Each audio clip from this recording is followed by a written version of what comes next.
गरुड़ का लाया हुआ अमृत पात्र नागों के अमृत पीने से पहले ही इंद्र ले गए और नाग बिना अमृत पिए ही रह गए। अब माता कद्रु के शाप से बचने का कोई और उपाय सोचने लगे। इन सर्पों में एक शेषनाग ने अपने भाइयों के बर्ताव से परेशान होकर उनसे अलग जीवन बिताने की सोची। शेषनाग ने अपना मन ब्रह्मा जी की आराधना में लगाया और वर्षों तक केवल हवा पीकर कठिन तपस्या की। अंत में ब्रह्मा जी ने उनकी तपस्या से प्रसन्न होकर उनको दर्शन दिए।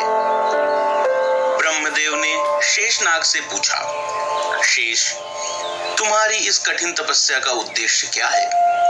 क्यों तुम खुद को इतना कष्ट दे रहे हो? शेष ने ब्रह्मदेव को उत्तर दिया, भगवान, मेरे सारे भाई महामूर्ख हैं और हमेशा आपस में लड़ते रहते हैं। विंता और उसके पुत्रों अरुण और गरुड़ से भी बिना बात का बैर ले रखा है।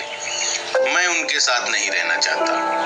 मेरे इस तप का यही उद्देश्य है कि मैं किसी प्रकार अपने भाइयों से दूर जा सकूं। ब्रह्मा जी ने कहा, शेष, तुम्हारे भाइयों की करतूत मुझसे छिपी नहीं है। वो अपने बल के अहंकार में दूसरों को कष्ट देने लगे हैं। उनको कद्रु का दिया गया शाप बिल्कुल भी अनुचित नहीं है। सौभाग्यवश तुम्हारा ध्यान धर्म में अटल है। तुम उनकी चिंता छोड़ो और अपने लिए जो भी वर चाहते हो मांग लो। शेषनाग ने कहा, पितामह, मैं यही चाहता हूँ कि मेरी बुद्धि सदा धर्म और तप में अटल रहे और मेरे भाइयों से मेरा कोई सरोकार न हो। ब्रह्मा जी ने कहा, शेष, तुम्हारे इंद्रियों और मन के संयम से मैं अत्यंत प्रसन्न हूँ। मेरी आज्ञा से तुम संसार के हित के लिए एक काम करो। यह पृथ्वी पर्वत, सागर, वन, ग्राम इत्यादि के साथ सदा डोलती रहती है। तुम इसे इस प्रकार जकड़ लो कि यह स्थिर हो जाए। इससे तुम्हारे साथ साथ सभी का भला होगा। शेषनाग ने ब्रह्मा जी की बात मान ली और पृथ्वी को समुद्र के अंदर से ऐसा जकड़ लिया कि पृथ्वी स्थिर हो गई। इस प्रकार शेषनाग के जीवन को अपने भाइयों से अलग एक उद्देश्य मिला और पृथ्वी को स्थिरता। लेकिन शेषनाग के भाइयों को उनका जीवन बचाने का अभी तक कोई रास्ता नहीं मिला था। सर्पों के राजा वासुकी नाग ने अपने सभी विद्वान भाइयों को बुलाया और उनके साथ शाप से मुक्ति का उपाय सोचने लगे। सर्पों ने कई सारे विचित्र उपाय सुझाए जो कि बिल्कुल भी व्यावहारिक नहीं थे। अंत में एलापत्र नाम के एक नाग ने कहा, भाइयों, उस यज्ञ का रुकना या फिर जन्मेजय का मान जाना संभव नहीं है। इस विपत्ति से बचने का उपाय मेरे पास है। जब माता ने हमें यह शाप दिया था उस समय मैं वहीं पर था। यह बात मैंने स्वयं पितामह ब्रह्मा के मुख से सुनी है। यायावर वंश में जरत्कारु नाम के एक ऋषि होंगे जिनके पुत्र होंगे आस्तिक। वही जन्मेजय का यज्ञ बंद करवा सकेंगे। आस्तिक की माता हमारी बहन जरत्कारु होंगी।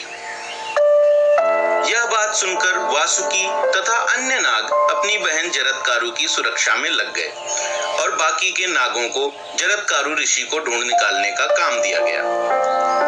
जरा का मतलब होता है क्षय और कारु का मतलब होता है कठोर या हृष्टपुष्ट। जरत्कारु ऋषि पहले बहुत हृष्टपुष्ट शरीर के थे जिसे उन्होंने वर्षों कठिन तपस्या करके जीर्ण शीर्ण बना लिया था। इसीलिए उनका नाम जरत्कारु पड़ा। नागराज वासुकी की बहन का नाम भी इसी कारण जरत्कारु पड़ा था। जरत्कारु ऋषि यायावर जीवन व्यतीत करते थे। दिन भर भ्रमण करते और जहां रात हो जाती वहीं ठहर जाते। एक दिन घूमते घूमते उनकी दृष्टि एक गड्ढे में उल्टे लटके हुए कुछ पितरों पर पड़ी।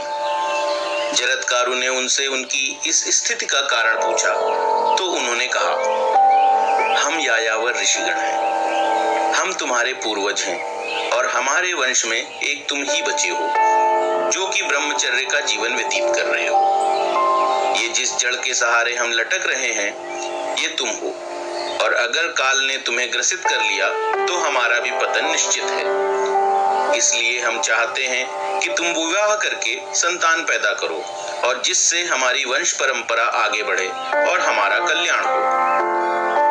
पितरों की बात सुनकर जरत्कारु ऋषि ने कहा, पितृगण, मैंने जीवन भर ब्रह्मचर्य धारण करने का निश्चय कर रखा था, लेकिन आप लोगों की ऐसी स्थिति देखकर मैंने अपना वह निश्चय अब बदल दिया है। अब मैं अपने ही जैसी कोई कन्या ढूंढकर उससे विवाह करता हूँ, लेकिन उसका भरण पोषण मुझसे नहीं हो पाएगा। आप लोग चिंता मत कीजिए। जरत्कारु अपने लिए कन्या की तलाश में घूमने लगे, परंतु उनको उनके अनुरूप कन्या मिलने में मुश्किल हो रही थी। एक दिन वो निराश होकर जंगल में गए और धीरे धीरे बोलने लगे, मेरे पितरों का दुख मिटाने के लिए मैं कन्या की याचना करता हूँ। कोई है जो मुझे अपनी कन्या से विवाह के योग्य समझता हो?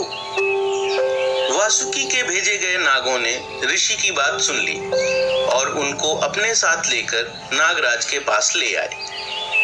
वासुकी ने जरत्कारु ऋषि की सारी बातें मान ली और अपनी बहन जरत्कारु का विवाह उनके साथ कर दिया। जरत्कारु ऋषि ने अपनी पत्नी से कहा कि अगर उसने कभी कोई अप्रिय कार्य किया तो वो उसको छोड़कर चले जाएंगे।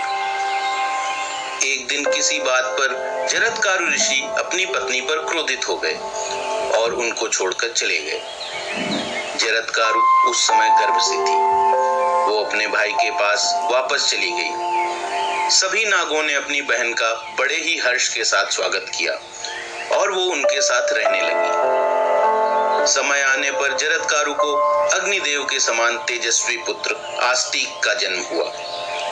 आस्तिक नागराज वासुकी के संरक्षण में बड़ा होने लगा। जन्मेजय के नाग यज्ञ के समय इन्हीं आस्तिक मुनि ने उनसे यज्ञ रोकने की दक्षिणा मांगी और सभी नागों की रक्षा की। कहते हैं इसीलिए आस्तिक मुनि का स्मरण करने से नाग नहीं डसते।